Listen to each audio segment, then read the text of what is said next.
안녕하십니까. 오늘은 세 번째 시간인 연력학 2법칙에 대해서 학습을 할 텐데요. 여기서 이제 중요한 것은 연력학 2법칙의 개념이 어떻게 되는지 그게 잘 포인트고요. 그 다음에 이제 연력학 2법칙에 관련된 예를 여러분들이 이제 응용할 줄 아는 그런 힘을 갖다 기르는 게 가장 중요한 포인트입니다. 먼저 그 연력학 2법칙 거기 보게 되면 거기 가역 반응이라는 게 있어요. 가역 반응. 가역 반응은 굉장히 쉽죠. 역으로도 진행된다는 소리죠. 그러니까 반응이 이렇게 진행이 되면 역으로도 간다. 이게 바로 이제 가역 반응이라는 소리입니다. 그러면 이거랑 좀 비교해야 될 게 바로 이제 비가역 반응이죠. 비가역 반응. 비가역 반응은 한쪽 방향으로만 가는 겁니다. 그래서 다시 역으로 진행될 수 없다는 게 바로 이제 비가역 반응입니다. 그래서 지금 여러분들이 보시게 되면 거기 연력학 이 법칙을 다른 말로 우리가 이제 엔트로피 법칙이라고 합니다. 엔트로피 연력학 이 법칙. 그래서 이 연력학 이 법칙은요, 어떤 흐름이 있다는 소리야. 그래서 항상 고질의 에너지가 항상 저질의 에너지로 간다. 고질의 에너지라는 소리는 유용한 에너지를 얘기를 하고요. 저질의 에너지라는 소리는 유용하지 못한 에너지. 즉 대표적인 에너지가 바로 이제 즉 이렇게 생각하면 돼요. 전환이 되기 힘든 에너지. 그게 바로 이제 열 에너지입니다. 그래서 우리가 보통 이제 에너지를 나타낼 때 끝까지 종착점인 바로 이제 열 에너지를 이용을 해서 뭐 어떤 온도를 측정을 한다던가 그래서 여러 가지를 사용을 하는 게 되겠죠. 그래서 여기 여러분들이 책에 보시게 되면 이 엔트로피의 이 예들이 많이 나와 있는데 책을 갖다 읽어보면서 한번 볼게요. 거기 이제 연력학 이 법칙의 다양한 표현 거기 나와 있죠. 첫 번째 자발적으로 일어나는 비가역 현상에는 방향성이 있다. 여기서 자발적. 자발적이라는 소리는 누가 시키지도 않았음에도 불구하고 스스로 일어나는 거야. 스스로.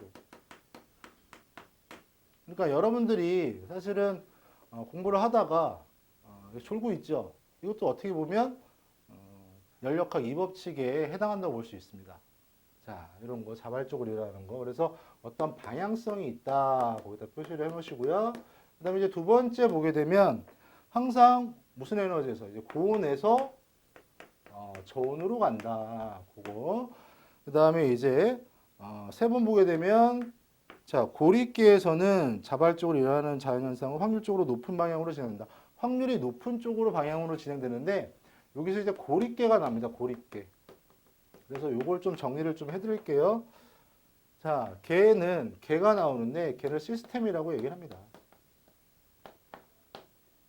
시스템은 뭐를 얘기하냐면 관심의 대상이야. 그러니까 여러분들이 어떤 거를 관심이 있냐에 따라서 그게 바로 이제 개가 되는 거죠.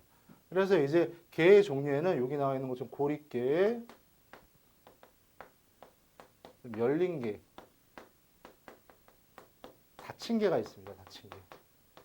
참고로 보면 이 고리개, 열린 개, 닫힌 개는 뭐를 기준으로 하냐면 이 물질과 이 에너지를 기준으로 보는 겁니다. 고리개는 이 물질도 출입을 못하고 에너지도 출입을 못하는 거. 이것을 고리개라고 얘기를 하고요. 열린 개는 다 출입 가능한 거. 얘네들을 출입으로 보는 거야. 출입으로. 그다음에 닫힌 개는 물질은 출입하지 못하는데 에너지만 출입하는 거. 이런 것을 이제 닫힌 개, 열린 개, 고리개라고 얘기를 하는 겁니다.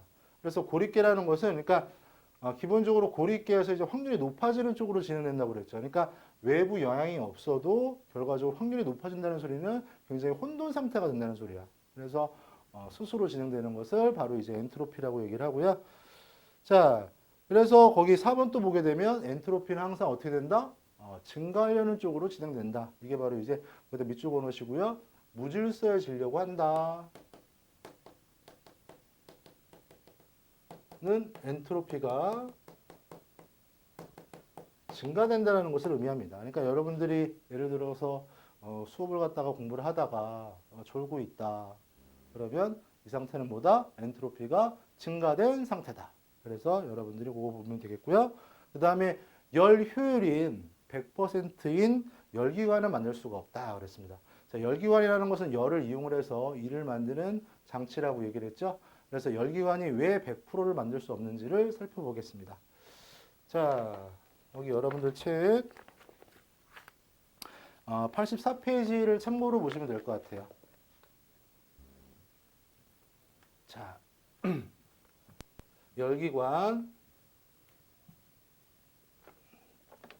자, 열기관 한번 보겠습니다. 자, 열기관은 열을 결과적으로 일로 바꾸는 장치를 열기관이라고 하는데, 열기관의 거기 다이어그램 모양은 이렇게 되어 있습니다. 그러니까 이렇게. 이거 갖다 Q1, Q2. 그다음에 여기 어떤 기관이 이렇게 있는 거죠. 자, 이걸 갖다가 보통 고온이라고 얘기를 하고요. 얘를 저온이라고 얘기를 합니다. 그러면 열역학 이법칙에 따라서 얘네들이 이쪽으로 이렇게 갈 거 아니에요, 에너지가. 그러면서 그 에너지만큼 어떻게 됩니까? 일을 하게 됩니다. 일을. 자, 그래서 이 형태를 우리가 열기관이라고 얘기하는데, 봅시다, 항상. 지금 여기 보게 되면 얘는 항상 요거 생각해야 돼. 요 기관을 기준으로 해서 여러분들이 들어오는 쪽이랑 나가는 쪽을 생각을 해 보십시오. 기관 쪽에서 지금 나가는 건 요 Q2랑 요거죠. 자, 그러면 이렇게 정의할 수 있습니까? 얘 입장에서 보면 지금 Q1을 갖다가 먹었어. 그런데 나가는 거는 Q2랑 W가 되겠죠. 즉 얘네들 정리하면요. 이렇게 나타낼 수 있습니까? 즉 한 일은 열량의 차이만큼 일을 하게 되는 거죠. 열량의 차이만큼. 자, 그러면 지금 이 기관이라는 것은 자, 뭐라고 그랬어? 들어온 열이 얼마입니까? Q1이죠. 한 일이 W지. 자, W는 어떻게 표현할 수 있다고 그랬죠? 자, Q1 마이너스 Q2. Q1.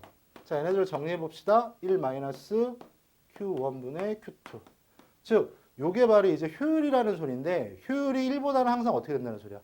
효율이 1이라는 소리는 100% 일을 했다는 소리고요. 1보다 항상 어떻게 됩니까? 적은 만큼의 일을 하게 되죠. 그래서 100%짜리는 할 수가 없게 된다. 만약에 이러한 100%짜리를 할 수 있는 것을 우리는 뭐라고 하냐면 영구기간이라고 얘기를 합니다. 영구기간. 자, 그래서 이런 온도를 얘기한 게 바로 이제 효율로 나타낸 게 온도를 나타내면 이걸 T라고 바꾸면요. 결과적으로 거기 나와 있는 카르노 기관이 되겠고요. 자, 그래서 카르노 기관에서 요 그래프 해석하면서 여러분들이 오늘 수업 마칠게요. 자, 압력 이렇게 되어 있고요. 그 다음에 이제 부피 이렇게 되어 있습니다. 자, T1이랑 T2.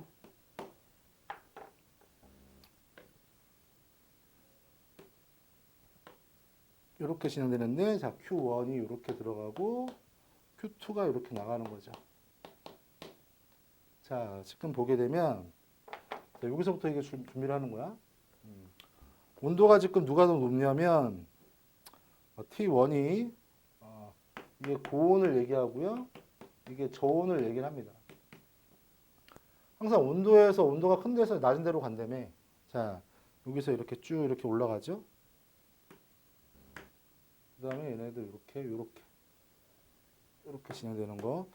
자, 즉, 거기 보게 되면 이만큼의 결과적으로 뭐를 하는 거야? 결과적으로 일을 한다고 볼 수 있죠. 그래서 카르노 기간에 이걸 갖다 순환 과정이라고 얘기를 하는데요. 순환 과정. 자, 온도가 거기 한번 읽어봅시다. 거기 이제 온도가 일정한 압축 팽창, 열출이 없는 단열 과정에서 결과적으로 얘네들이 생기게 되는 거고요.